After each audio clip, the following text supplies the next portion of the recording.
Je n'imaginais pas une fonte aussi rapide, c'est impressionnant. Tels sont les mots qu'Emmanuel Macron a utilisés ce jeudi matin lors de sa visite sur la mer de glace à Chamonix en Haute-Savoie. On se rend compte, je cite, comment les non-décisions ont fait en arriver là, a-t-il ajouté. Accompagné d'Elisabeth Borne, ministre de la Transition écologique, le président de la République est venu constater les dégâts du réchauffement climatique sur le plus célèbre glacier de France.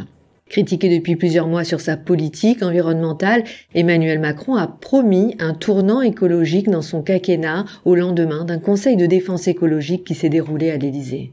Tôt ce jeudi matin, Emmanuel Macron, accompagné de Luc Moreau, glaciologue, s'est rendu à l'intérieur du plus long glacier français. Ce dernier, qui mesure 7 km, a reculé de 2 km depuis 1850 et a perdu 120 mètres d'épaisseur. À la place de la glace, un lit de cailloux recouvre le bas de la vallée blanche.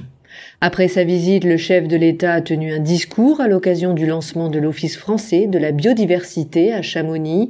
Il a annoncé une série de mesures en faveur de la protection du Mont Blanc qui culmine à 4810 mètres et de son écosystème, notamment les règles de surfréquentation touristique en période estivale, ainsi que les incivilités et la pollution. En marge de sa visite, environ 250 personnes ont manifesté contre la pollution de la vallée de l'Arve, qui est l'une des plus polluées de France. Emmanuel Macron a par ailleurs dénoncé la stratégie d'étalement urbain des dernières décennies, qui a eu pour conséquence la culture de la voiture individuelle.